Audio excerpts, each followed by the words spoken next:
Hello everyone, it's time for another single card strategy. Only this time, if it is a single card, you're kind of doing it wrong.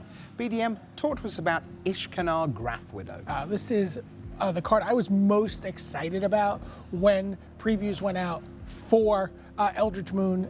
First of all, I know you guys want to talk about standard, but legendary creature spider with a that has a black activated ability on it. This is a card you can build a commander deck around and do some amazing things. I happen to play it in my Sultai commander deck using CDC, but this card is phenomenal, and it is. This was a powerhouse. It was all over our top 8 here at Pro Tour Eldritch Moon. We saw it in Green-Red Ramp deck. We saw it in the Teamer Emerge deck. We saw it in the Green-Black Delirium decks.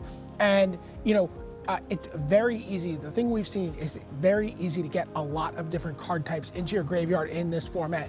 Grapple with the Past, Vessel of Nascency, Gather the Pack, sometimes just the attrition of fighting. We saw people doing it with Noose Constrictor even out on the Swiss rounds. Right, because in Limited, you sort of hope, you see your 4 and your green and you think, well, yeah, I've got a pretty reasonable chance of making that by turn 5, getting my Delirium. And even if I don't, well, maybe I hold on a little bit to make sure I get the spiders. But in Constructed, turn 2, graveyards were basically close to being turned on with Delirium. Yeah, we saw turn 1 Vessel of Nascency, turn 2 activate Vessel of Nascency, put a creature, a land, the enchantment, and if you had an instant or sorcery, boom, that was instant on turn 2 Delirium. And then, a spider is going to make 3 spider babies. Now look, 3/5 plus 1/2 plus 1/2 plus 1/2, that's clearly great, but it isn't necessarily game winning. So what were people doing in Constructed with this? What did those creatures sort of equate to? Well, they equated to a stop sign. This is a card that is just going to hold the fort until Emrakul arrives. Hold the fort until you're able to start, playing a string of Elder Deep Fiends and tapping down your opponent's land or blockers or whatever is getting in your way. And so this is just a crucial card.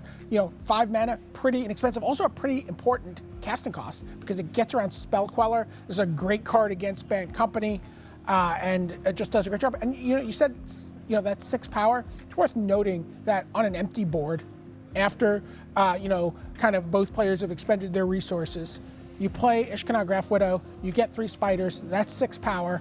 You attack for 6. You activate the ability. 6B, target opponent loses 1 life for each spider you control. That's 4 spiders. That's 10. You untap. You do that again. That's a 2-turn clock on an empty board. Yeah, that black activation cost is pretty interesting. We saw a situation in our top 8. Owen Turtenwald was up against Luis Scott Vargas, and Owen was actually ahead in that game, in part because he had Ishkanah down, but he was very much the aggressor, and we ended up with Luis Scott Vargas down at a single point of life. And I was looking at Owen's mana base and going, that's green and red, where is this black? Because he could, at any moment, if he'd had access to black mana, could have ended the game right there. I'll be interested to see whether people try and expand their mana bases to add that black ability, because in Constructed, by and large, they didn't. We didn't see it happen a lot, but the Green-Black Delirium decks definitely can do this. And if you watch that game, though, you see that because Owen was able to go wide with those spiders, though, even as Luis started to stabilize, he could not play enough threats out onto the board to not take that 1 point of damage from an innocuous-looking spider baby. Spider babies for the win. It turns out that's a single card strategy for you at home. Take Ishkanah to your next tournament.